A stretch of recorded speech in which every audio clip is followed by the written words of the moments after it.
아버지가 결혼 피로연에서 샴페인 잔을 들고 지은이와 민준이에게 그들의 사랑이 지은이의 소박한 직업적 포부보다 강하기를 바란다 라고 말씀하셨을 때 제 마음이 무너졌습니다. 연회장 전체가 웃음바다가 되었고 하객들이 서로를 바라보며 고개를 끄덕이는 모습을 보며 제 뺨이 타는 것을 느꼈습니다. 분명히 저를 사랑해서 운이 좋았던 실패자 정도로 생각하고 있었습니다. 제 남편의 가족은 굴욕감에 빠진 표정이었고 아마 자신들의 아들이 이제 완전히 평범하다고 여겨지는 사람과 결혼한 것을 후회하고 있을 것입니다.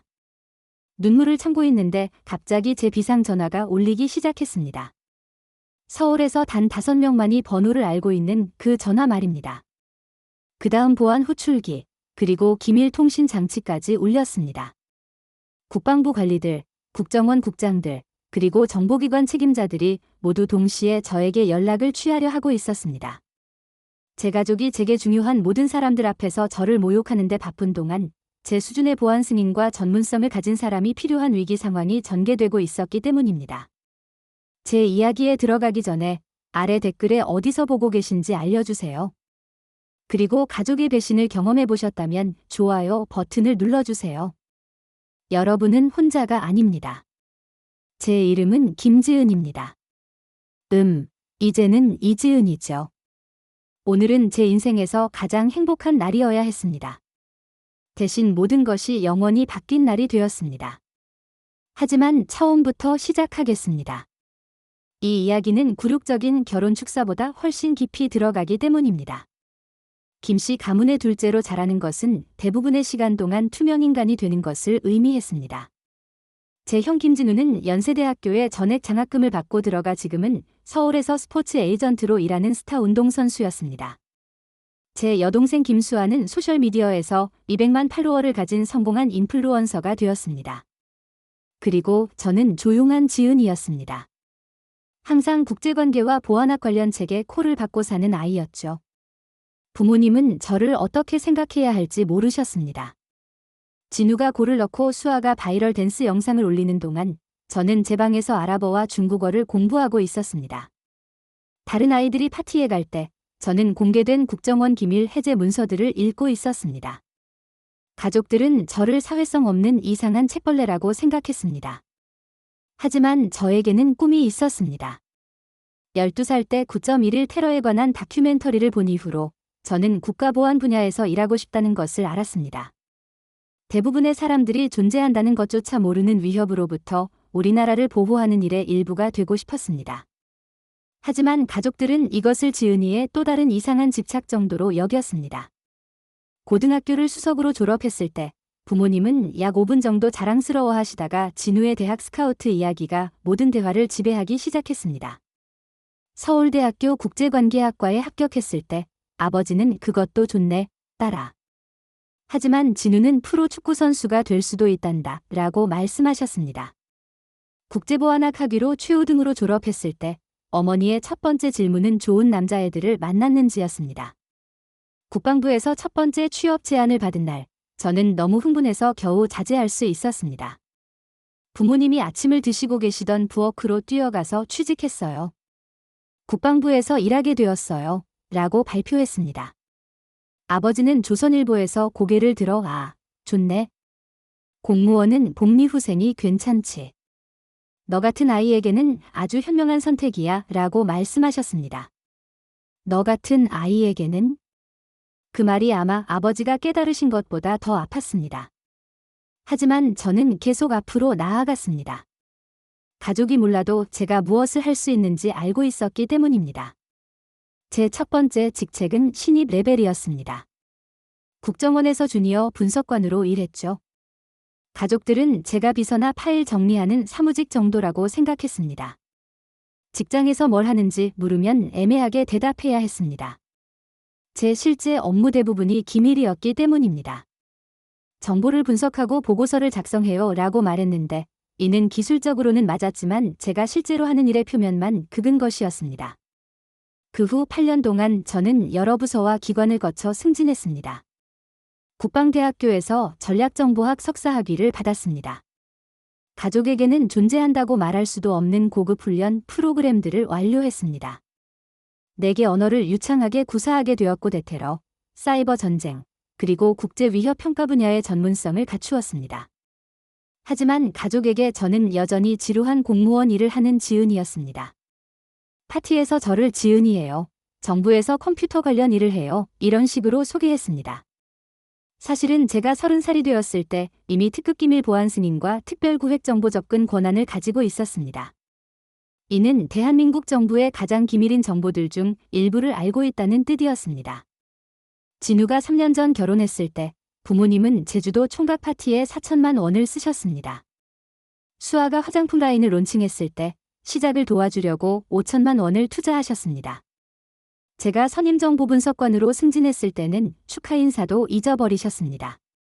패턴은 항상 같았습니다. 진우의 성취는 샴페인과 모든 친척들에게 전화하며 축하했습니다. 수아의 소셜미디어 이정표들은 부모님의 페이스북 페이지에 자랑스러운 부모의 긴 게시글과 함께 공유되었습니다. 제 성취들, 실제로 이야기할 수 있는 것들은 정중한 고객 끄덕임과 진우의 최신 클라이언트나 수아의 브랜드 파트너십 같은 더 흥미로운 주제로의 빠른 화제 전환으로 받아들여졌습니다. 제가 무시당하고 과소평가받은 세월들이 가장 예상치 못한 방식으로 결실을 맺게 될 줄은 몰랐습니다. 2년 전 서울에서 열린 보안 컨퍼런스에서 이민준을 만났습니다. 그는 민간 기업을 위한 사이버 보안 컨설턴트였고 저는 제 기관을 대표해서 참석했지만 처음에는 어느 기관인지 말할 수 없었습니다. 우리는 디지털 인프라 보호에 대한 공통된 열정과 현대보안 위협의 복잡성을 이해하지 못하는 사람들에 대한 좌절감으로 연결되었습니다. 민준이는 저와는 완전히 다른 세계에서 왔습니다. 그의 가족은 전국의 고급 레스토랑 체인을 성공적으로 운영하고 있었습니다. 그의 부모님인 이로버트와 이이사벨라는 아무것도 없는 상태에서 제국을 건설하셨습니다. 작은 포장마차에서 시작해서 수십억 원 규모의 사업으로 키우셨죠. 그들은 제게 공감되는 방식으로 노력, 성취, 그리고 성공을 가치 있게 여겼습니다. 민준이와 제가 진지하게 사귀기 시작했을 때 드디어 누군가가 제 의욕과 야망을 이해한다고 느꼈습니다. 그는 제가 실제로 하는 일에 대한 많은 세부사항을 공유할 수 없었음에도 불구하고 제 직업에 대한 헌신을 인정해 주었습니다.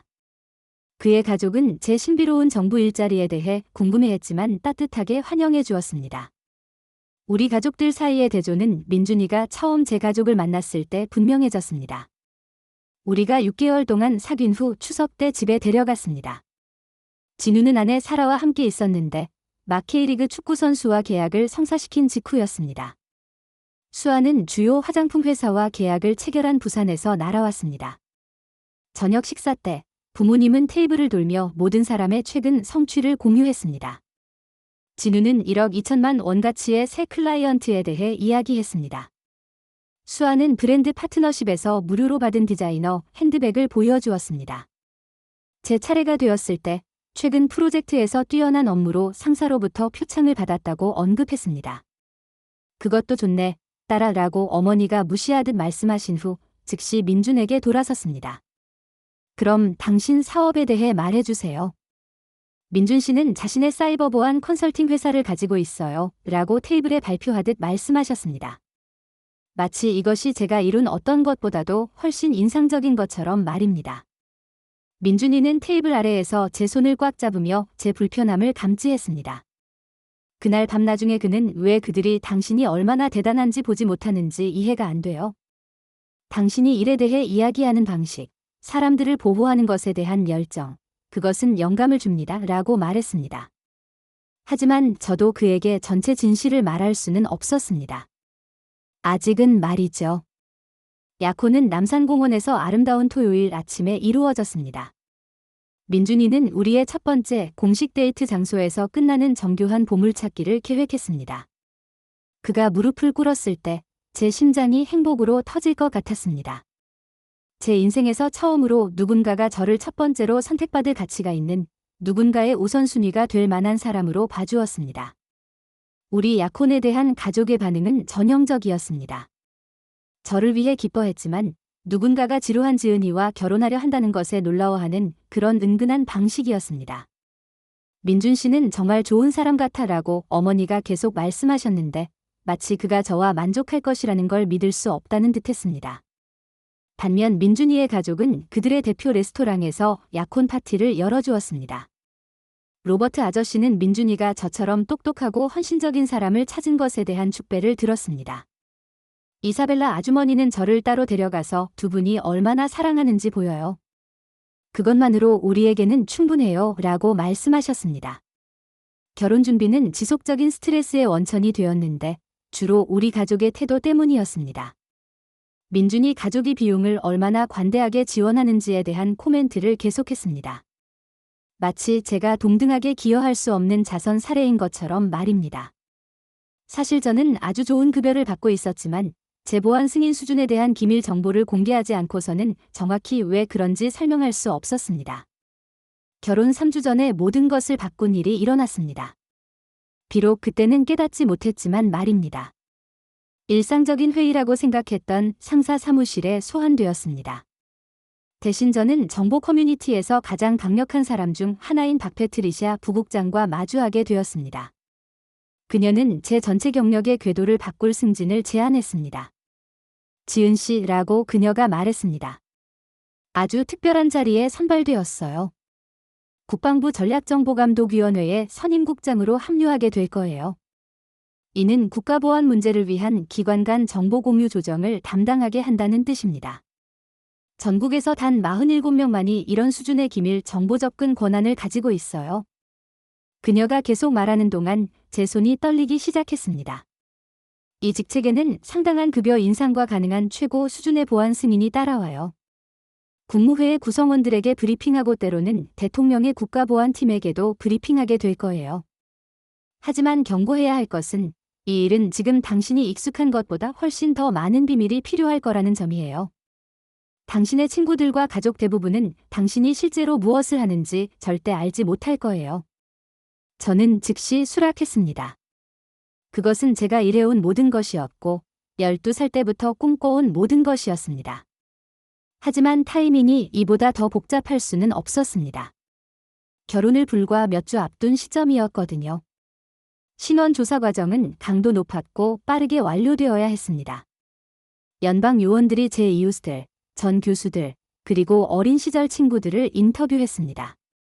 재정감사와 심리적 평가를 진행했습니다. 전체 과정이 비밀리에 이루어져야 했기 때문에 가족들이 정부 차량들이 제 아파트 건물에 계속 나타나는 이유를 물었을 때 모든 직원들을 위한 일상적인 보안 업데이트라고 거짓말해야 했습니다. 결혼 이틀 전에 전화를 받았습니다.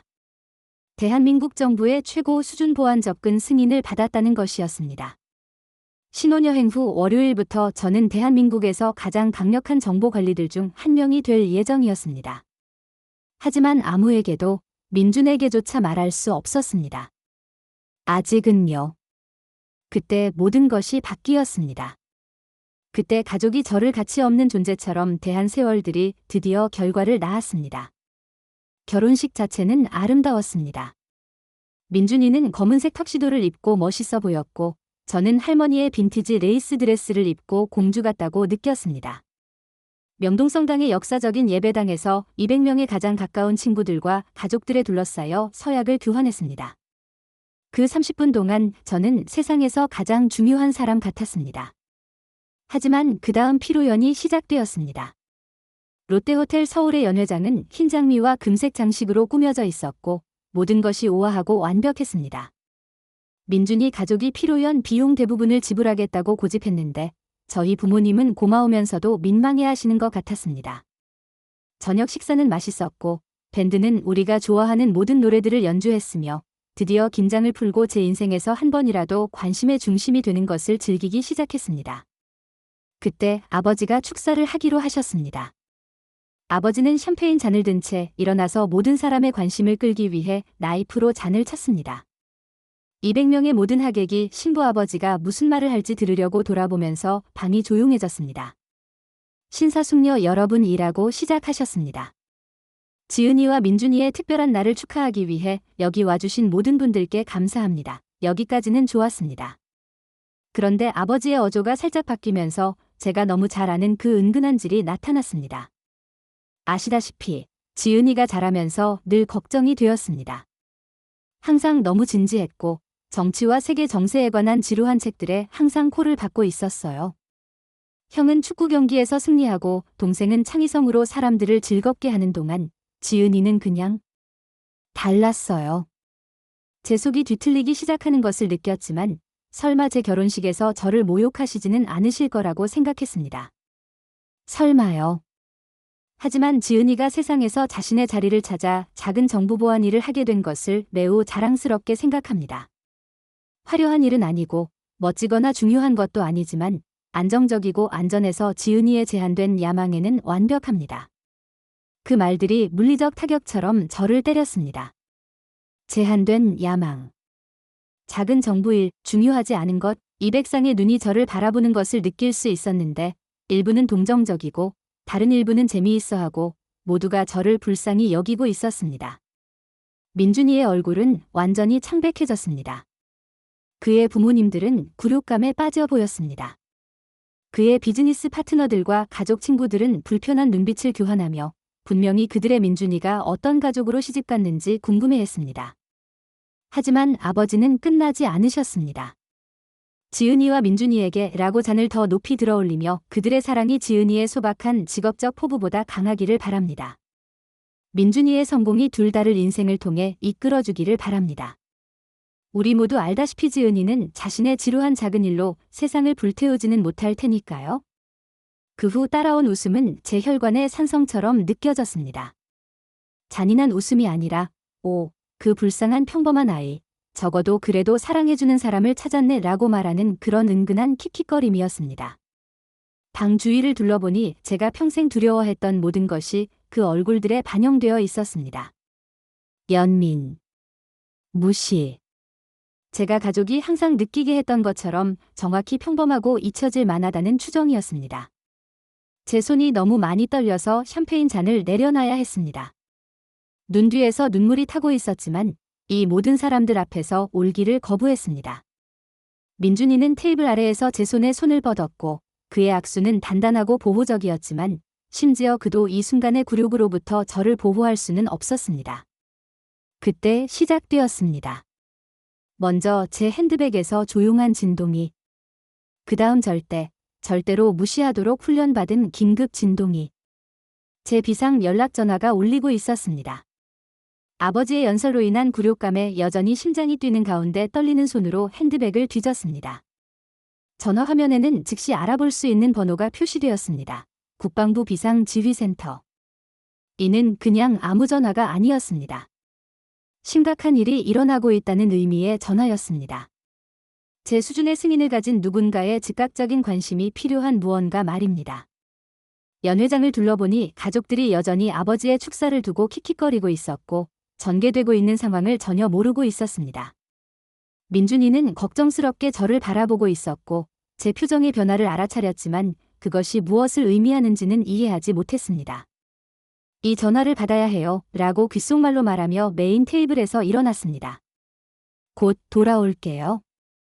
분비는 피로 연장을 가로질러 길을 냈고 축하 인사를 하려고 저를 멈추려는 하객들에게 정중하게 미소 지으며 제 마음은 왜 결혼식 날 밤에 연락을 받는지에 대한 가능성들로 달리고 있었습니다. 이런 일은 전에 한 번도 없었습니다. 8년간의 정부 복무에서 절대적으로 중요한 경우가 아니면 개인 시간 중에 비상 전화를 받은 적이 없었습니다. 호텔의 비즈니스 센터 근처의 조용한 구석을 찾아 전화를 받았습니다. 김지은입니다. 라고 모든 공식 통신에 요구되는 대로 결혼 전 성을 사용하여 조심스럽게 말했습니다. 지은 국장님, 여기는 알파 지휘센터입니다. 코드 7 상황이 전개되고 있습니다. 2시간 내에 즉시 브리핑을 위해 보고해 주세요. 당신 위치로 차량을 보내고 있습니다. 코드 7, 제 피가 차가워졌습니다. 코드 7 프로토콜은 훈련 시나리오에서만 봤었습니다. 그것은 국가보안에 대한 임박한 위협, 모든 사람 비상, 개인적 상황에 대한 예외 없음을 의미했습니다. 이해했습니다. 라고 제 마음속 혼란에도 불구하고 안정된 목소리로 대답했습니다. 준비하고 있겠습니다. 국장님, 이 상황은 중동 정보 네트워크에서의 당신의 특별한 전문성이 필요하다는 것을 말씀드려야겠습니다. 국방부 장관이 개인적으로 당신의 참여를 요청했습니다. 통화를 끝내고 잠시 서서 방금 일어난 일을 처리하려 했습니다. 10분 만에 저는 제 아버지에 의해 굴욕당하는 것에서 대한민국 정부에서 가장 강력한 사람 중 하나에 의해 개인적으로 요청받는 것으로 바뀌었습니다. 피로연으로 돌아갔을 때 민준이는 즉시 제 창백한 안색을 알아챘습니다. 괜찮아요? 라고 목소리에 걱정이 역력하게 물었습니다. 뭔가 말해야 할 게 있어요. 라고 조심스럽게 말하며 사적으로 이야기할 수 있는 구석으로 데려갔습니다. 하지만 여기서는 안 돼요. 지금은 아니고요. 조금 더 저를 믿어줄 수 있어요? 그는 주저하지 않고 고개를 끄덕였고 이것이 가족의 저를 깎아내리려는 시도에도 불구하고 저와 결혼하기로 선택한 이 남자에 대한 사랑으로 제 마음을 부풀게 했습니다. 피로연의 나머지는 안개 속을 지나가듯 했습니다. 민준이와 춤을 추고 사진을 위해 미소 짓고 하객들의 축하를 받았는데 제 마음은 모두 서울에서 저를 기다리고 있는 것에 집중되어 있었습니다.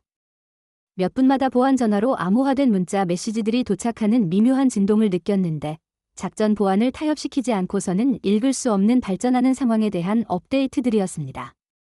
가족들은 축하를 계속했고 앞서 저에 대한 그들의 무심한 굴욕을 이미 잊어버린 것 같았습니다. 진우는 바 근처에서 법정을 열고 있었고 듣고 싶어하는 누구에게든 자신의 유명한 클라이언트들에 대한 이야기를 하고 있었습니다. 수아는 결혼식 하객들과 셀피를 찍고 있었고 그들에게 자신의 소셜미디어 계정을 태그해달라고 요청하고 있었습니다. 부모님들은 마치 민준이 가족이 아닌 자신들이 주요 기획자였던 것처럼 얼마나 아름다운 결혼식을 만드는 데 도움을 주었는지에 대한 칭찬에 흠뻑 빠져 있었습니다. 어느 순간 어머니가 약간 취한 미소로 저에게 다가오셨습니다. 있잖아, 딸아, 이 결혼이 너에게 정말 좋을 것 같아. 민준이 가족은 정말 훌륭한 인맥들이 있으니까 아마 내가 가진 그 작은 일보다 더 좋은 뭔가를 찾는 데 도움을 줄 수 있을 거야. 그 작은 일, 그 문구가 저를 키워주었지만 진짜로는 본 적이 없는 이 여성을 바라보며 제 마음속에서 메아리 쳤습니다. 2시간 안에 저는 기밀 브리핑룸에 앉아서 국가보안 위협에 대한 한국의 대응을 조정하는 것을 도울 예정이었습니다. 하지만 어머니에게 저는 여전히 지루한 공무원 일을 하는 지은이일 뿐이었습니다. 그럴지도 모르겠네요. 라고 더 이상 자신을 변호하거나 그녀가 이해할 수 없는 것을 설명할 에너지가 없어서 단순하게 말했습니다. 저녁이 끝나가고 하객들이 떠나기 시작할 때 방 건너편에서 민준이와 눈이 마주쳤습니다. 그는 사촌들과의 대화에서 사과하고 저에게 왔습니다. 뭔가 일어나고 있다는 걸 알아요. 라고 조심스럽게 말했습니다. 밤새 전화를 확인하고 있었고 일에 대해 생각할 때 가지는 그 표정을 하고 있어요. 뭘 말해야 하나요? 제 손을 잡고 들리지 않고 이야기할 수 있는 호텔 테라스로 데려갔습니다. 10월의 공기는 제 피부에 시원했고 도시의 불빛들이 별처럼 아래에서 반짝이고 있었습니다. 민준 씨, 우리가 사귀기 시작했을 때 국방부에서 일한다고 했지만 많은 세부 사항을 공유할 수 없다고 말했던 걸 기억해요? 물론이에요. 기밀 사항이라고 하셔서 존중했어요. 제 일은 당신이 깨닫는 것보다 훨씬 더 기밀입니다. 훨씬 더요. 제가 막 말하려는 것이 우리 사이의 모든 것을 바꿀 것이라는 걸 알면서 깊게 숨을 들이마시었습니다. 3주 전에 한국 정부의 가장 높은 정보직 중 하나로 승진했습니다. 지금 저는 국방부 전략정보감독위원회의 선임 국장입니다. 민준이의 눈이 커졌지만 조용히 있으면서 제가 계속하기를 기다렸습니다. 그것이 의미하는 바는 제가 국가보안 문제를 위한 기관 간 정보 공유를 조정한다는 것입니다. 국무회의 구성원들에게 브리핑하고 때로는 대통령의 보안팀에게도 브리핑합니다. 전국에서 단 47명만이 제 수준의 보안 승인을 가지고 있어요. 세상에, 지은 씨라고 그가 숨을 내쉬었습니다. 당신은 마치 정말로 전 국가를 보호하는 그런 사람들 중 하나군요. 맞아요. 그리고 지금 당장 제 즉각적인 관심이 필요한 국가보안 상황이 전개되고 있습니다. 오늘 밤 서울로 가야 해요. 우리 신혼 첫날 밤에요. 민준이는 오랫동안 조용했고 이 정보를 처리하고 있었습니다. 그러고는 웃기 시작했는데 즐거움이 아니라 놀라움 같은 것으로 들렸습니다. 뭐가 웃겨요? 라고 혼란스러워하며 물었습니다. 당신 아버지요? 라고 머리를 흔들며 말했습니다. 당신 가족 전체. 전혀 모르죠. 그렇죠? 당신을 저급 관료라고 생각하는데 당신은 실제로 정부에서 가장 강력한 사람 중 하나예요. 전혀 모르죠 라고 확인했습니다. 그리고 절대 알 수 없어요. 제 직책은 절대적인 비밀이 필요해요. 심지어 당신에게 이것을 말하는 것도 기술적으로 프로토콜에 어긋나지만 이제 당신은 제 남편이니까 계속 거짓말할 수는 없었어요. 민준이가 저를 가까이 끌어당겨 우리 사이의 정교한 웨딩드레스에도 불구하고 팔로 감쌌습니다. 항상 당신이 특별하다는 걸 알았어요. 라고 제 머리카락에 대고 속삭였습니다. 하지만 이것으로 많은 것이 설명되네요. 국제 정세에 대해 이야기하는 방식, 구사하는 언어들, 복잡한 상황을 분석하는 방식. 당신은 그냥 똑똑한 게 아니에요. 지은 씨. 당신은 천재예요. 마침내 눈물이 제 뺨을 타고 흘러내리기 시작했지만 이것은 아버지의 축사 동안 참았던 눈물과는 다른 눈물이었습니다. 이것은 안도의 눈물이었고 마침내 중요한 누군가에게 보여지고 이해받는다는 눈물이었습니다. 오늘 밤 떠나야 해서 정말 미안해요 라고 말했습니다. 우리 신혼 첫날 밤이 이렇게 되기를 원하지 않았어요. 농담하세요 라고 민준이가 제 얼굴을 보기 위해 뒤로 물러서며 말했습니다. 제 아내는 나라를 구하라고 불려가는 국가보안 영웅이에요. 화나지 않았어요. 정말 자랑스러워요. 정부 번호판을 단 검은색 SUV가 정시의 호텔 입구에 멈췄습니다. 제 교통편이 도착했습니다. 저를 위한 거예요 라고 신부에서 정보국장으로의 전환을 앞두고 갑자기 긴장하며 말했습니다. 가세요 라고 민준이가 부드럽게 키스하며 말했습니다. 가서 우리 모두를 안전하게 지키기 위해 해야 할 일을 하세요. 당신이 돌아올 때 여기 있을게요. 여전히 웨딩드레스를 입고 SUV로 걸어가면서 제 안에서 변화가 일어나는 것을 느꼈습니다. 아버지의 경멸적인 축사를 견뎌낸 굴욕당한 딸이 사라지고 정부의 가장 배타적인 직책 중 하나로 자신의 길을 쌓아온 자신감 있는 정보 전문가로 교체되었습니다. 운전사가 군사적 정밀함으로 문을 열어주었습니다. 안녕하세요, 김 국장님. 국방부로 즉시 이송 승인되었습니다. 감사합니다. 라고 가죽 시트에 자리 잡으며 말했습니다. 호텔에서 멀어지면서 한 번 뒤를 돌아보니 민준이가 테라스에 서서 제 자신의 가족이 한 번도 보여준 적 없는 자부심과 감탄의 표정으로 제가 떠나는 것을 지켜보고 있었습니다. 이 밤이 가족에게 김지은이 진짜 누구인지 마침내 보여줄 일련의 사건들을 시작할 줄은 몰랐습니다.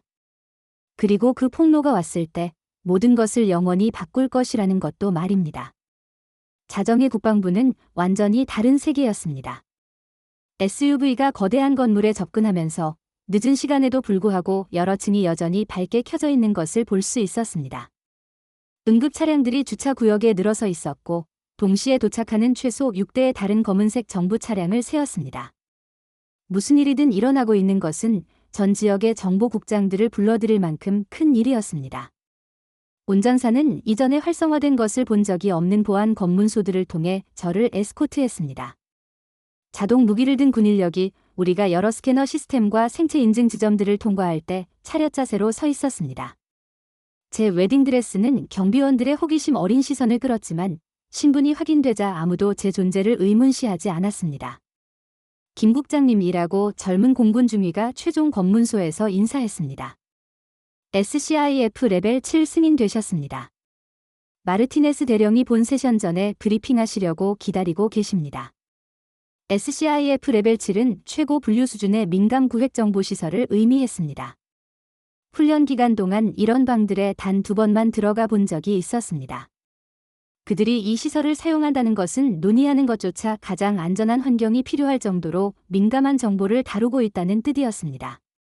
마르티네스 대령은 완벽한 상투로 뒤로 묶인 회색 머리를 가진 50대의 엄한 얼굴의 여성으로 주 SCIF에 인접한 작은 브리핑룸에서 저를 기다리고 있었습니다. 그녀는 저를 위아래로 훑어보며 웨딩드레스를 눈썹을 치켜세우며 주목했지만 전문적인 태도를 유지했습니다. 결혼을 축하합니다. 김 국장님. 축하 행사를 방해해서 죄송하지만 당신의 특별한 전문성이 필요한 상황이 있습니다. 감사합니다. 대령님. 무엇과 관련된 건가요? 그녀는 큰 디스플레이 화면을 작동시키고 일련의 위성 이미지와 정보 보고서들을 꺼냈습니다. 오늘 밤 대략 21시에 우리 모니터링 스테이션들이 중동의 세 다른 위치에서 발생하는 비정상적인 암호화 통신을 감지했습니다. 통신 패턴들이 당신이 지난 18개월 동안 추적해온 테러 네트워크가 사용하는 것들과 일치합니다. 제 심박수가 즉시 상승했습니다. 그녀가 언급한 네트워크는 한국 땅에서 공격을 계획해온 정교한 국제 조직이었습니다. 저는 1년 넘게 그들의 통신 패턴, 재정 네트워크, 그리고 작전 구조를 분석하는 데 시간을 보냈습니다. 만약 그들이 여러 세포를 동시에 활성화하고 있다면 더 큰 무언가가 일어날 예정이라는 뜻이었습니다. 어떤 종류의 교신을 보고 있나요? 라고 데이터 디스플레이를 검토하기 위해 더 가까이 다가가며 물었습니다. 축하 행사와 한국인 집합 장소에 대한 암호화된 언급들입니다. 우리 언어 분석팀은 그들이 향후 72시간 내에 한국의 고프로필 목표물들에 대한 조정된 공격을 논의하고 있다고 믿고 있습니다. 상황의 심각성이 즉시 저를 강타했습니다. 제 가족이 불과 몇 시간 전에 제 소박한 직업적 포부를 비웃고 있는 동안 지금 저는 수백 또는 수천 명의 무고한 한국인들의 죽음을 방지할 수 있는 정보에 대해 브리핑을 받고 있었습니다. 누가 더 이 일에 투입되나요? 국정원장이 경기도 자택에서 오는 중입니다. 국가보안실 차장은 이미 여기에 있고요. 내무부 장관은 별도로 브리핑받고 1시간 내에 합류할 예정입니다. 이 일은 최고위층까지 올라갑니다. 김 국장님. 대통령께서 오전 6시에 긴급 브리핑을 위해 기상하실 예정입니다. 깊게 숨을 들이마시며 책임의 무게가 제 어깨에 내려앉는 것을 느꼈습니다. 저에게 구체적으로 무엇이 필요한가요? 이 네트워크의 작전 패턴에 대한 당신의 분석이 우리가 본 것 중 가장 정확했습니다. 그들의 지난 3번의 통신 주기를 며칠 차이로 예측했어요. 그들이 어디서 언제 공격할 계획인지 결정하는 데 도움이 필요합니다. 다음 4시간 동안 저는 한국의 가장 뛰어난 정보 분석가들과 함께 일했습니다. 우리는 통신 감청, 금융거래 패턴, 지리적 데이터를 분석했습니다. 제 웨딩드레스는 점차 구겨지고 불편해졌지만 테러 공격을 방지하는 복잡한 퍼즐에 빠져들면서 거의 알아차리지 못했습니다. 돌파구는 새벽 4시 30분에 왔습니다. 감청된 통신의 타이밍 패턴을 주말에 예정된 주요 한국 행사들과 교차 분석하고 있었는데 제 혈액을 얼게 만든 무언가를 발견했습니다. 마르티네스 대령님이라고 SCIF의 조용한 긴장감을 가르며 소리쳤습니다. 그들이 무엇을 표적으로 하고 있는지 알 것 같습니다. 방의 모든 사람이 저를 보기 위해 돌아섰습니다. 정보 분석가들, 군 장교들, 그리고 고위 국장들 모두가 방금 말한 구겨진 웨딩드레스의 여성에게 주목했습니다. 타이밍 패턴들은 그들이 주요 한국 집합 장소에서 주말 피크 활동 동안 공격할 계획이라는 것을 시사합니다. 하지만 이것을 보세요 라고 통신 타임스탬프를 이벤트 캘린더와 겹쳐놓은 디스플레이 화면을 가리켰습니다.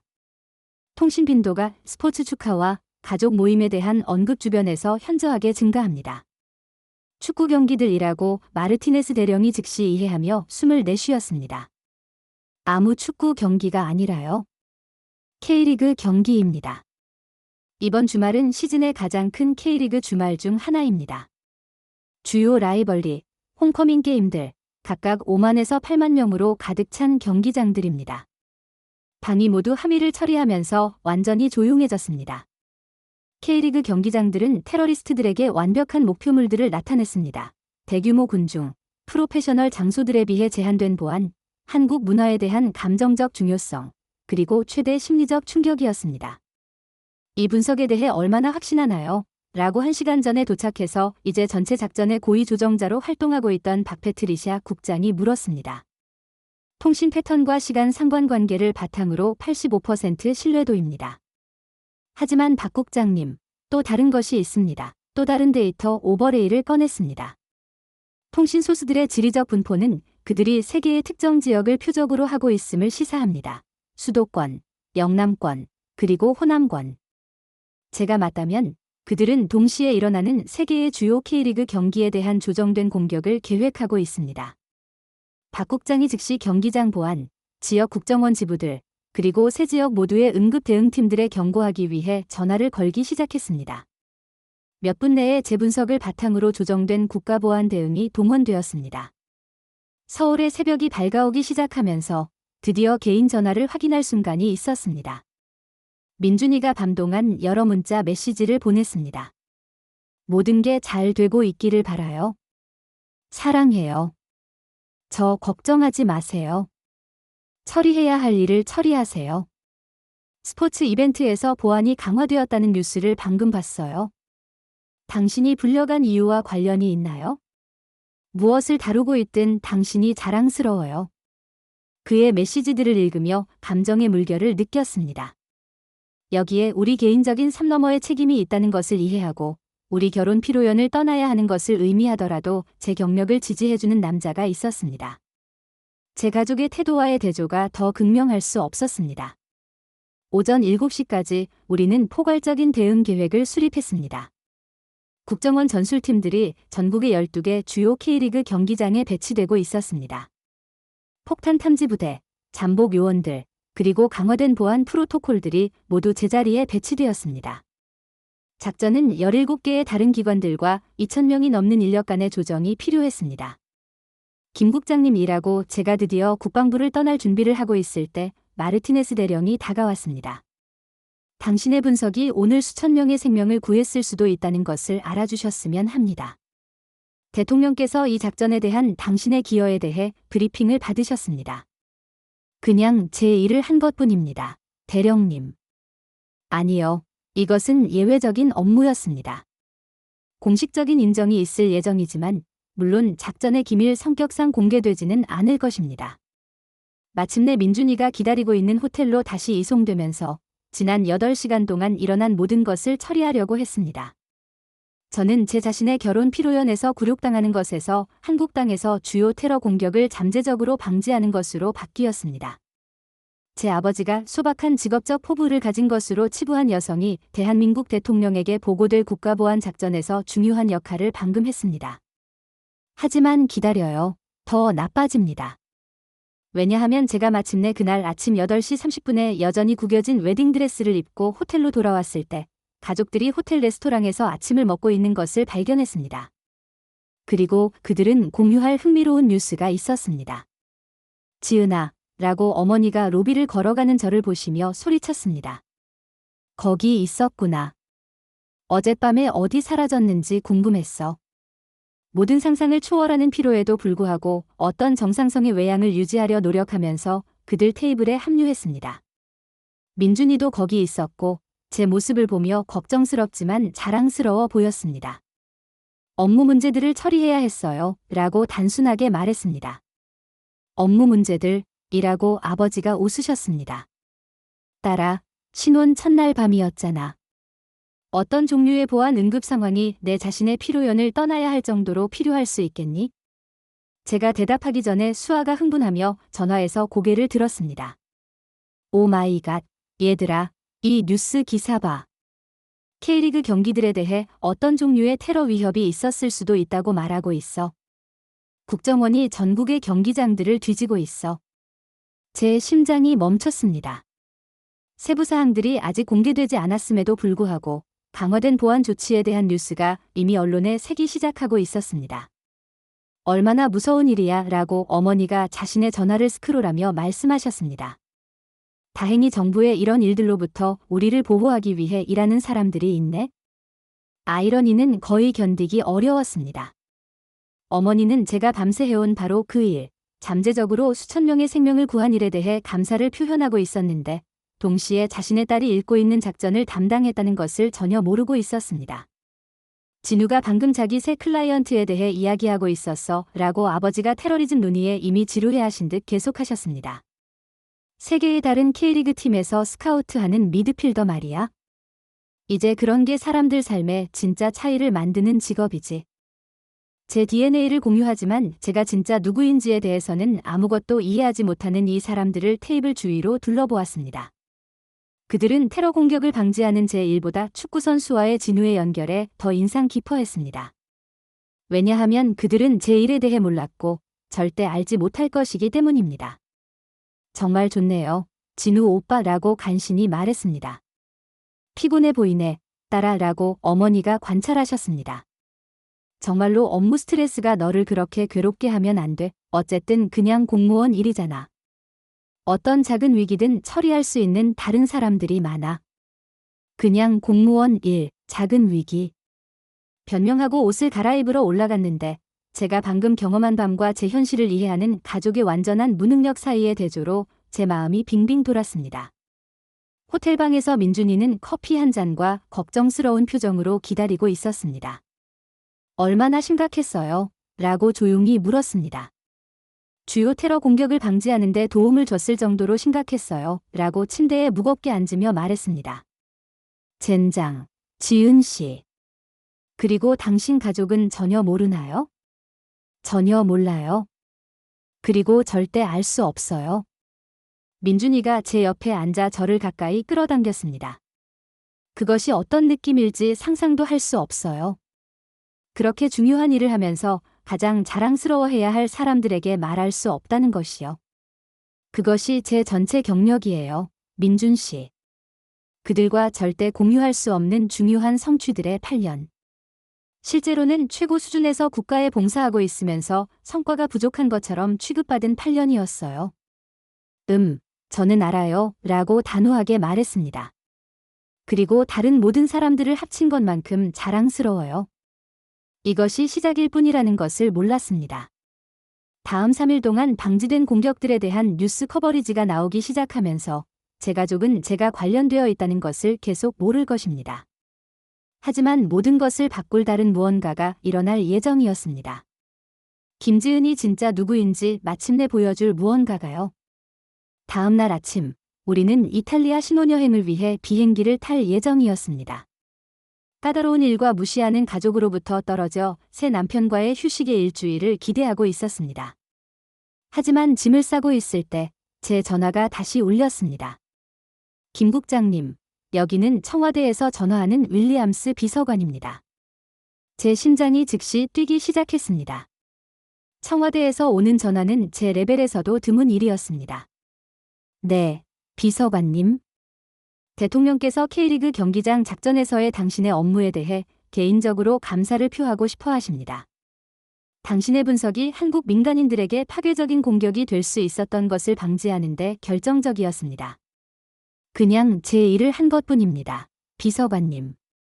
김 국장님, 대통령께서 당신의 봉사에 대해 대통령 표창을 수여하고 싶어 하셔서 전화드립니다.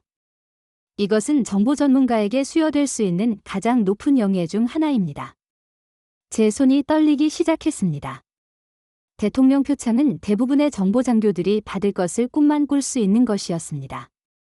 행사는 다음 주 금요일 오후 청와대에서 열릴 예정입니다. 물론 당신 업무의 기밀 성격 때문에 구체적인 세부사항을 대중에게 공개할 수는 없지만 참석이 허가된 가족 구성원들의 작은 그룹이 있을 것입니다. 대통령께서 당신의 직계가족이 이 영예를 목격하도록 초대받기를 특별히 요청하셨습니다. 가족 구성원들. 청와대에서. 대한민국 대통령으로부터 인정을 받는 저를 보기 위해서요. 비서관님, 제 가족은 제가 하는 일의 세부사항을 몰라요. 그들은 제가 기본 정부 행정에서 일한다고 생각해요. 김 국장님, 그들의 딸이 국가적 영웅이라는 것을 알게 될 예정인 것 같습니다.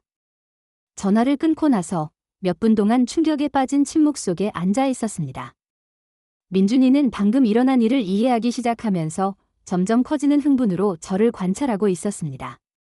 지은 씨, 제가 생각하는 그것에 관한 거였나요? 대한민국 대통령이 테러 공격들을 방지한 것에 대해 표창을 주고 싶어 해요. 청와대에서. 제 가족이 지켜보는 가운데요. 민준이가 미소 짓기 시작했고 그 다음 웃었고 그러고는 저를 들어 올려 호텔방에서 빙빙 돌렸습니다. 이것이 무엇을 의미하는지 깨달아요. 라고 저를 내려놓으면서도 제 어깨에 손을 유지하며 말했습니다. 당신 가족이 수년간 무시해온 딸이 실제로는 한국인의 생명을 구한 것으로 대통령에게 영예를 받는다는 것을 알게 될 거예요. 저도 웃기 시작했지만 유머와 함께 불안감의 가장자리가 섞여 있었습니다. 민준 씨, 그들이 너무 충격받아서 진짜 심정지가 올 수도 있어요. 좋아요. 라고 단호하게 말했습니다. 그들이 누구를 과소평가했는지 배울 때가 됐어요. 하지만 청와대 행사가 시작일 뿐이라는 것을 몰랐습니다. 왜냐하면 제 가족이 마침내 제가 생계를 위해 진짜 무엇을 하는지 진실을 배웠을 때 그들의 반응은 제가 상상할 수 있었던 것보다 더 극적일 것이기 때문입니다.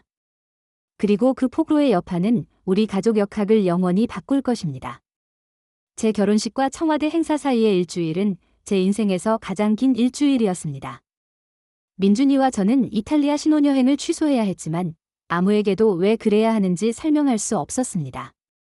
가족들은 제 작은 공무원 이 스케줄 충돌을 만들었기 때문이라고 생각했고 이것은 제가 막다른 관료직에 갇혀 있다는 그들의 믿음만 강화시켰습니다. 매일 저는 방지된 테러 공격에 대한 뉴스 커버리지를 초현실적인 분리감으로 지켜봤습니다. 주요 뉴스 네트워크들은 한국 땅에서 재앙적인 공격이 될 수 있었던 것들을 방지한 정보 커뮤니티의 성공적인 예방을 칭찬하고 있었습니다. 전문가들은 이것을 최근 몇 년간 가장 중요한 대테러 승리 중 하나라고 부르고 있었습니다. 우리가 얼마나 운이 좋았는지 믿을 수 있어 라고 그 주 가족 저녁 식사 중 하나에서 아버지가 말씀하셨습니다. 다행히 정부의 진짜 전문가들이 이 상황을 파악하고 있었어. 진짜 전문가들. 피가 마날 정도로 혀를 깨물었습니다. 한편 저는 진행 중인 수사에 대한 기밀 브리핑을 받고 있었습니다. 테러 네트워크는 완전히 해체되었습니다. 세계의 다른 세포들이 전국에 조정된 급습으로 체포되었습니다. 개발하는 데 수년이 걸린 정보 자산들이 마침내 한국인의 생명을 구하는 구체적인 결과로 결실을 맺고 있었습니다. 하지만 가족에게는 저는 여전히 적절한 신혼여행도 갈 수 없는 지루한 공무원 일을 하는 지은이었습니다. 청와대 행사 아침에 속이 매듭지어진 채로 일어났습니다. 마침내 가족에게 제 일에 대해 어떤 종류의 인정을 받을 것이라고 말했고 청와대에서 열리는 행사에 초대받았다고 했습니다. 그들의 반응은 전형적이었습니다.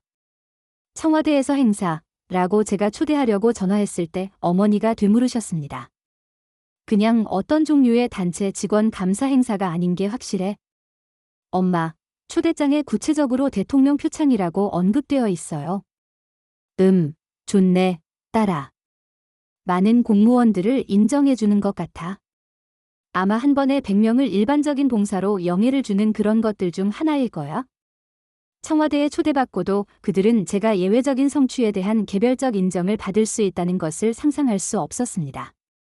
그날 아침 준비하는데 2시간을 보냈고 전문적이면서 우아한 남색 정장을 선택했습니다.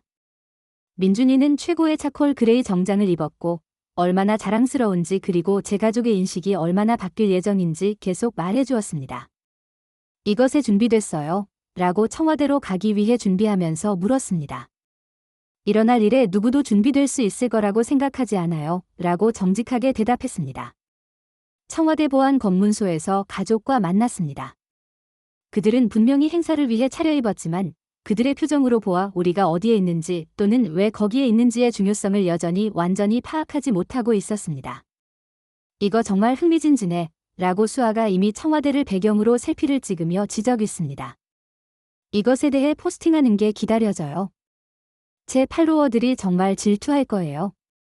기억하세요. 안에 들어가면 사진 촬영은 없어요. 라고 경고했습니다. 이것은 안전한 정부 시설이에요.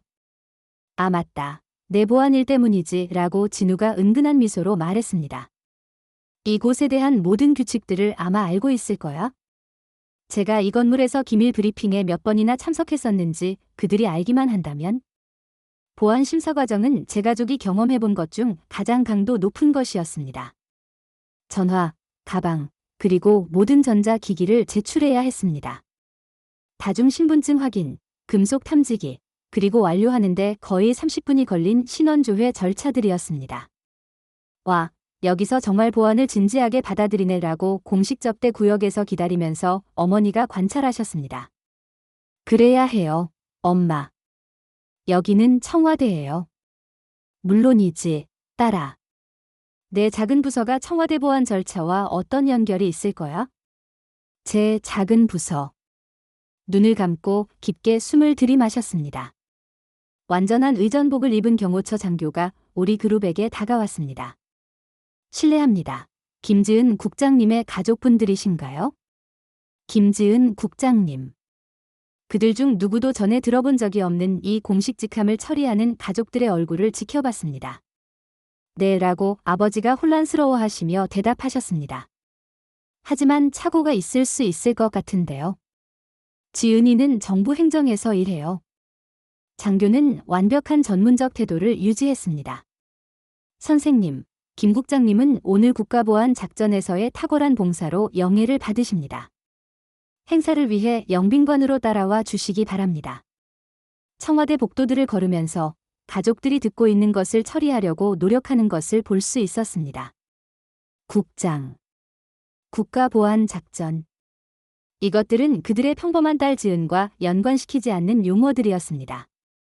영빈관은 작고 친밀한 행사를 위해 세팅되어 있었습니다. 아마 30명 정도가 참석했을 것입니다. 청와대 고위 스태프, 고위 군 장교들, 정보 커뮤니티 지도자들, 그리고 비슷한 인정을 위해 거기에 있을 것으로 추정되는 몇몇 다른 가족들이었습니다. 지은아라고 우리가 첫 번째 줄에 자리를 잡으면서 어머니가 속삭였습니다. 여기서 정확히 무슨 일이 일어나고 있는 거야? 곧 알게 되실 거예요, 엄마. 행사는 대한민국 대통령의 입장으로 시작되었습니다. 제 가족은 현직 대통령과 같은 방에 있어 본 적이 없었고 국가의 지도자가 우리가 앉아있는 곳에서 불과 20피트 떨어진 연단으로 걸어갈 때 그들 표정에서 경외감과 긴장감을 볼 수 있었습니다. 신사숙녀 여러분이라고 대통령이 시작하셨습니다. 우리는 오늘 대중에게 종종 주목받지 못하는 방식으로 우리나라에 탁월하게 봉사한 예외적인 한국인들을 인정하기 위해 모였습니다. 오늘 우리가 영예롭게 하는 남성과 여성들은 그림자 속에서 일하며 국가보안에 대한 헌신을 통해 우리의 자유와 생활 방식을 보호하고 있습니다. 아버지가 제 옆 좌석에서 불편해하시는 것을 느꼈습니다. 국가보안은 그가 딸의 경력과 연관시키지 않는 문구였습니다. 오늘 저는 최근 업무가 한국인의 생명에 대한 위협을 직접적으로 방지한 5명의 개인들에게 대통령 표창을 수여하는 영예를 가집니다. 그들의 봉사는 한국정보와 대테러 작전의 최고를 나타냅니다. 대통령이 첫 번째 수상자를 불렀습니다. 국제 테러리즘 자금 조달 금융 네트워크를 방해한 국정원 작전요원이었습니다. 인용문이 읽히면서 수년간의 잠입 업무와 성공적인 작전들을 자세히 설명하는 동안 가족들이 이것이 일상적인 직원 감사 행사가 아니라는 것을 이해하기 시작하는 것을 느낄 수 있었습니다. 두 번째 수상자는 국내 테러 세포에 침투한 정보 요원이었습니다. 세 번째는 성공적인 인질 구출 작전을 위한 중요한 정보를 제공한 군 정보 장교였습니다. 그러고는 제 이름을 들었습니다. 김지은 국장, 국방부 전략정보감독위원회. 그 말들이 영빈관의 공식적인 침묵 속에서 메아리 치는 것 같았습니다. 일어나서 대통령께 걸어갔고 가족들이 완전한 충격의 표정으로 제 모든 걸음을 지켜보고 있다는 것을 예리하게 의식했습니다. 김 국장님이라고 제가 다가가자 대통령이 말씀하셨습니다. 국제테러 통신에 대한 당신의 뛰어난 분석이 한국 K리그 경기장들에 대한 조정된 공격의 식별과 방지로 이어졌습니다. 당신의 업무는 잠재적으로 수천 명의 한국인 생명을 구했으며 정보 분석과 국가봉사의 최고 기준을 나타냅니다. 첫 번째 줄에서 어머니가 들리게 숨을 헐떡이는 소리를 들을 수 있었습니다. 대통령이 공식 인용문에서 계속 읽으셨습니다.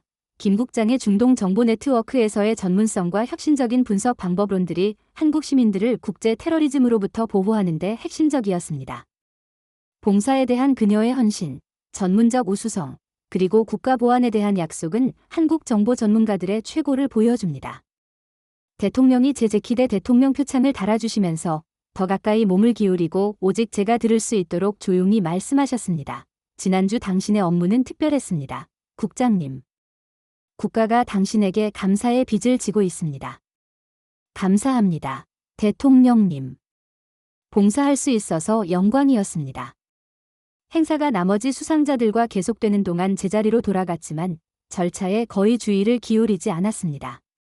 제 모든 주의는 가족들의 얼굴에 있었고 그들의 딸이 진짜 누구인지의 현실을 처리하는 것을 지켜보고 있었습니다. 아버지는 충격 상태인 것 같았습니다.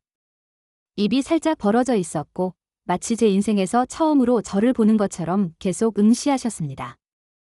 어머니는 뺨을 타고 흐르는 눈물이 있었지만 그것이 자부심의 눈물인지 당황감의 눈물인지 말할 수 없었습니다. 진우는 완전히 어리둥절해 보였고 수아는 소셜미디어를 위해 이 순간을 기록할 사진을 찍을 수 없었기 때문에 모든 세부 사항을 기억하려고 필사적으로 노력하고 있었습니다. 행사가 끝난 후 가족 구성원들이 대통령과 다른 고위 관리들을 만날 수 있는 간단한 리셉션이 있었습니다. 제 가족은 작은 무리를 이루고 서서 그들의 환경과 방금 목격한 것의 폭로에 완전히 압도된 것 같았습니다. 지은아 라고 이전에 본 적이 없는 표정으로 아버지가 저에게 다가오셨습니다. 이해가 안 가네. 언제부터 너는? 8년이에요, 아버지. 제 전체 경력 동안 정보와 국가보안에서 일했어요. 하지만 넌 항상 정부 행정에서 일한다고 말했잖아. 그것만 말하도록 허가받았기 때문이에요. 제 일은 기밀이에요. 제가 테러 통신을 분석하거나 국무회의 구성원들에게 브리핑하거나 기관들 간의 정보작전을 조정한다고 말할 수 없었어요. 어머니가 여전히 충격받은 듯 보이며 우리 대화에 합류하셨습니다. 딸아, 너는 정말로 테러리스트들로부터 전체 국가를 보호하는 그런 사람들 중 하나라는 말이니? 네, 엄마. 정확히 그런 말씀이에요. 하지만 우리는 생각했는데 문장을 끝낼 수 없는 듯 말을 끊으셨습니다. 저를 야망도 없고 진짜 성취도 없는 저급 관료라고 생각하셨죠? 라고 부드럽지만 단호하게 말했습니다. 저를 중요한 무언가에 절대 오르지 못할 가족의 실망이라고 생각하셨어요. 뒤따른 침묵은 귀가 먹먹할 정도였습니다. 가족들은 거기 서서 실제로는 정부 최고 수준 중 하나에서 봉사하고 있는 누군가에게 향해진 수년간의 가정들, 경멸적인 코멘트들, 그리고 무심한 굴욕을 처리하고 있었습니다. 그때 모든 것이 바뀌었습니다. 그때 제 가족이 마침내 그들 실수의 크기를 이해했습니다. 진우가 가장 먼저 말했습니다. 지은아, 사과해야 해, 우리 모두. 전혀 몰랐어. 당연히 몰랐죠 라고 대답했습니다. 왜냐하면 제가 실제로 무엇을 하는지 물어본 적이 없으니까요. 그냥 제가 평범하다고 가정하고 넘어가셨죠. 수아는 처음으로 완전히 말이 없었습니다. 수년간 저를 성공하지 못한 언니처럼 대했던 동생이 갑자기 제가 30세에 그녀가 평생에 걸쳐 성취할 수 있을 것보다 더 많이 성취했다는 것을 깨달았습니다. 하지만 가장 놀란 것은 아버지의 반응이었습니다. 불과 일주일 전 제 결혼 피로연에서 제 소박한 직업적 포부에 건배하며 샴페인 잔을 들었던 이 남자가 이제 감탄할 수도 있는 무언가로 저를 바라보고 있었습니다. 대한민국 대통령이 너에게 개인적으로 감사를 표했어 라고 조용히 말씀하셨습니다. 너는 테러 공격들을 방지했고 수천 명의 생명을 구했어. 네, 그랬어요. 그리고 지난주 내 결혼식에서 내가 말했던 것은 제한된 야망을 가지고 있고 지루한 작은 일로는 세상을 불태우지 못할 거라고 말씀하셨죠 라고 아버지를 위해 끝마쳤습니다. 아버지의 얼굴이 결혼 축사에서의 정확한 말씀들을 기억하시면서 완전히 창백해졌습니다. 200명의 하객들 앞에서 저를 굴욕에 빠뜨린 것이 이제 제 실제 성취에 대해 방금 배운 것을 고려할 때 극도로 부적절해 보였습니다. 지은아, 정말 미안하다. 전혀 몰랐어. 만약 알았다면? 무엇을 알았다면요, 아버지? 제가 성공했다는 걸 아셨다면 존중해 주셨을까요? 제가 중요하다는 걸 아셨다면 자랑스러워 하셨을까요? 제 말의 진실이 우리 사이 공기에 매달려 있었습니다. 아버지는 자신의 존경과 자부심이 딸의 경력 경로와 상관없이 단순히 사랑하고 지지하는 것보다는 외부 검증의 조건부였다는 것을 깨달았습니다. 그런 뜻이 아니었어 라고 약하게 말씀하셨습니다. 정확히 그런 뜻이었어요. 그리고 그것은 아버지가 저를 어떻게 보시는지, 항상 어떻게 보셔왔는지에 대해 제가 알아야 할 모든 것을 말해줘요. 그 순간 대통령이 우리 그룹에 다가와서 부모님께 손을 내밀었습니다. 김 선생님과 부인, 따님을 엄청나게 자랑스러워 하실 것입니다. 김 국장은 우리나라의 가장 소중한 국가보안 자산 중 하나입니다. 부모님은 여전히 배운 모든 것을 처리하면서 대통령과 악수하고 자랑스럽다는 적절한 대답들을 중얼거릴 수 있었지만 그들의 충격은 참석한 모든 사람에게 명백했습니다. 대통령이 다른 가족들에게 인사하러 가신 후 우리는 몇 분 동안 불편한 침묵 속에 있었습니다. 수년간의 경멸적 대우, 무심한 굴욕, 그리고 지속적인 과소평가의 무게가 마침내 제 가족의 어깨에 안착하고 있었습니다. 지은아 라고 어머니가 마침내 말씀하셨습니다. 우리가 너를 대한 방식에 대해 어떻게 사과를 시작하기라도 하지? 모르겠어요, 엄마. 실제로는 뛰어났던 사람을 30년 동안 가치 없다고 느끼게 한 것에 대해 어떻게 사과하나요? 제 말의 직설적임이 분명히 아팠지만 그들은 자신들 행동의 완전한 충격을 이해해야 했습니다. 이것은 당황스러운 결혼 축사나 몇 개의 경멸적인 코멘트들에 관한 것만이 아니었습니다. 이것은 저를 덜한 존재로 대하고 제가 평범하다고 가정하고 제가 누구인지 진짜로 보거나 이해하려는 노력을 결코 하지 않은 평생의 패턴에 관한 것이었습니다. 그날 오후 청와대를 떠날 때 가족들은 전체 차 여행 동안 조용했습니다. 제 진짜 경력의 폭로가 그들이 저에 대해 가졌던 모든 가정을 근본적으로 바꿨고 그들은 함의를 처리하기 위해 고군분투하고 있었습니다. 하지만 기다려요. 더 나빠집니다. 왜냐하면 그날 밤 뉴스 에이전시들이 청와대 행사에 대해 보고하기 시작했을 때 물론 구체적인 작전 세부사항 없이 제 확대 가족, 이웃들, 그리고 가족 친구들이 축하 전화를 걸기 시작했기 때문입니다. 모든 사람이 왜 지은이의 놀라운 정부 경력에 대해 들어본 적이 없는지 알고 싶어 했습니다. 부모님은 자신들의 딸의 성취를 결코 이해하거나 인정하지 못했다는 것을 인정해야 하는 깊게 당황스러운 위치에 놓였습니다. 제 지루한 공무원 일에 대한 수년간의 미묘한 경멸을 들어온 친척들이 갑자기 제 자신의 가족이 어떻게 제 성공에 대해 그렇게 무지할 수 있었는지에 대한 날카로운 질문들을 하고 있었습니다. 사회적 당황감은 즉각적이고 강렬했습니다. 항상 자녀들의 삶에 대해 잘 알고 있다고 자랑해오던 부모님들이 자신들의 아이 중 하나의 특별한 성취를 이해하거나 지지하는데 완전히 실패했다고 폭로되었습니다. 하지만 진짜 화해는 3일 후 아버지가 저와 사적인 대화를 요청하셨을 때 왔습니다. 서울 제 아파트 근처의 조용한 카페에서 만났습니다. 어떤 식으로든 더 늙어 보이셨는데 마치 지난주의 사건들이 상당히 늙게 만든 것 같았습니다. 지은아, 일어난 모든 것, 내 결혼식에서 내가 말한 모든 것, 내 삶과 일에 대해 내가 결코 이해하지 못한 모든 것에 대해 생각해봤어. 네 라고 단순히 말하며 무엇을 말씀하실지 들을 준비를 했습니다. 이제 내가 아버지로서 너에게 실패했다는 것을 깨달아. 지난주만이 아니라 수년간. 나는 내 성공의 정의에 맞는 성취들에 너무 집중해서 내가 실제로 이루고 있던 것을 이해하려는 노력을 결코 하지 않았어. 아버지, 보안 승인 때문에 제 일의 구체적인 내용을 말할 수 없었어요.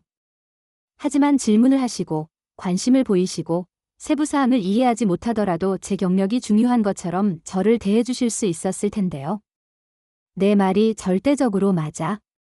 그리고 대한민국 대통령이 내 가치를 설명해 주셔야 내가 마침내 그것을 볼 수 있었다는 것이 부끄러워.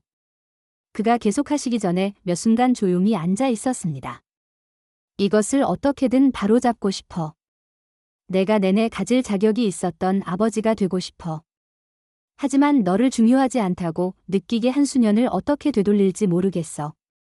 저를 키워주었지만 진짜로는 본 적이 없었던 이 남자를 바라보며 복잡한 감정의 혼합을 느꼈습니다. 수년간의 경멸에 대한 분노, 우리가 가질 수 있었던 관계에 대한 슬픔, 그리고 아마도 일들이 마침내 바뀔 수 있다는 희망의 시작이었습니다. 아버지, 결혼 축사가 일어나지 않았던 것처럼 또는 수년간의 무심한 굴욕이 아프지 않았던 것처럼 가정할 수는 없어요. 하지만 우리 가족이 서로를 대하는 방식을 바꾸는 것에 대해 진심이시라면 그럼 더 나은 무언가를 향해 함께 노력할 수 있을지도 몰라요. 진심이야, 지은아. 수년 동안 어떤 것에 대해서보다도 더 진심이야. 다음 몇 달 동안 가족과의 제 관계는 천천히 발전하기 시작했습니다. 그들은 제가 논의할 수 있는 한계 내에서 제 일에 대한 진정한 질문들을 하기 시작했습니다. 경멸적인 설명들보다는 자부심으로 저를 소개하기 시작했습니다. 가장 중요하게는 그들의 성공 정의가 중요한 유일한 것이라고 가정하는 것을 멈췄습니다. 어머니는 사람들에게 딸이 어떤 정부 일이 아니라 국가보안에서 일한다고 말하기 시작했습니다. 아버지는 구체적인 세부사항을 알 수 없더라도 제가 일하는 세계를 이해하려고 노력하시며 국제 정세에 대해 사려 깊은 질문들을 하기 시작했습니다. 진우와 수아 모두 저와의 관계를 재건하려는 노력을 했고 그들이 부모님의 본을 따라 저를 실제보다 덜 성취한 것으로 대했다는 것을 인정했습니다. 하지만 가장 중요한 변화는 민준이와의 관계에서였습니다. 제 일에 대한 대통령 인정을 받는 저를 봤고 세부 사항을 공유할 수 없을 때도 제가 하는 일의 중요성을 이해하는 파트너를 가지는 것이 이전에 경험해 본 적 없는 방식으로 저를 같이 있고 지지받는다고 느끼게 했습니다. 청와대 행사 6개월 후 또 다른 승진을 받았습니다. 이번에는 전략정보감독위원회 부국장으로였습니다. 더욱 높은 보안 승인과 더욱 중요한 책임이 따라왔습니다. 가족에게 승진에 대해 말했을 때 그들의 반응은 1년 전과는 완전히 달랐습니다. 정말 놀라워, 지은아, 라고 아버지가 진정한 열정으로 말씀하셨습니다. 그 수준에 도달한 가장 젊은 사람 중 하나일 거야? 너가 정말 자랑스러워 라고 어머니가 덧붙이셨고 제 인생에서 처음으로 그분이 진심으로 말씀하신다고 믿었습니다. 변화는 완전하거나 완벽하지 않았습니다. 수년간의 뿌리 깊은 행동 패턴들이 하룻밤 사이에 사라지지는 않습니다. 하지만 제 가족은 마침내 그들이 평범하다고 치부했던 딸이 실제로는 특별하다는 것을 이해했고 제 가치를 인정하지 못한 것이 저보다는 그들에 대해 더 많은 것을 말해준다는 것을 깨달았습니다. 굴욕당한 신부에서 인정받은 국가보안 전문가로의 이 여정을 돌이켜보면서 때로는 우리를 가장 잘 알아야 하는 사람들이 실제로는 우리의 진정한 잠재력을 볼 가능성이 가장 낮다는 것을 깨닫습니다. 때로는 가족 구성원들이 항상 거기에 있었던 가치를 인정하게 만들기 위해서는 정부 최고 수준에서도 외부 검증이 필요합니다. 제 결혼날은 성공하거나 존중받기 위해 가족의 승인이 필요하지 않다는 것을 가르쳐 주었습니다. 하지만 그 승인을 마침내 그리고 완전히 받는 것은 수십 년 동안 형성되어 온 상처를 치유하는 데 도움이 되었습니다. 오늘날 사람들이 제 경력에 대해 물을 때 더 이상 제 성취를 과소평가하거나 경멸적인 대우를 받아들이지 않습니다. 제 가치를 알고 국가에 대한 제 가치를 이해하며 가족 구성원들조차도 저를 작거나 평범하다고 느끼게 하는 것을 거부합니다. 왜냐하면 저는 평범하지 않거든요. 저는 한국인의 생명을 보호하는데 제 인생을 바친 국가보안 전문가입니다. 저는 대한민국 대통령으로부터 개인적으로 감사를 받은 사람입니다. 저는 인정보다는 봉사를, 편안함보다는 우수성을, 편의보다는 의무를 선택한 여성입니다. 그리고 제 자신의 가족이 다른 사람들에 의해 검증되기 전까지는 그 가치를 볼 수 없었다면 그것은 제 한계가 아니라 그들의 한계였습니다. 방에서 국정원 기밀 해제 문서들을 읽던 어린 소녀가 한국의 국제 위협에 대한 대응을 형성하는 데 도움을 주는 사람으로 자랐습니다. 항상 무시당했던 조용한 둘째 딸이 분석이 대통령 결정에 영향을 줄 수 있는 사람이 되었습니다. 때로는 가장 강력한 복수는 당신을 상처 준 사람들을 다치게 하는 것이 아닙니다. 때로는 그들의 당신에 대한 의견이 완전히 무관하게 될 정도로 성공하고 가치 있고 존경받는 사람이 되는 것입니다. 제 이름은 이지은이고 한국 정보 커뮤니티의 부국장입니다. 한국인의 생명을 구했고 테러 공격을 방지했으며 탁월함으로 국가에 봉사했습니다. 그리고 마침내 제 가족도 그것을 알고 있습니다. 이 이야기가 여러분에게 공감되었다면 좋아요 버튼을 눌러주시고 누군가가 여러분을 과소평가했던 순간에 대해 댓글로 알려주세요. 가족의 도전을 극복하고 자신의 가치를 찾는 더 많은 이야기를 위해 구독하는 것을 잊지 마세요. 기억하세요. 특별해지기 위해 다른 누군가의 승인이 필요하지 않습니다. 여러분은 이미 특별합니다.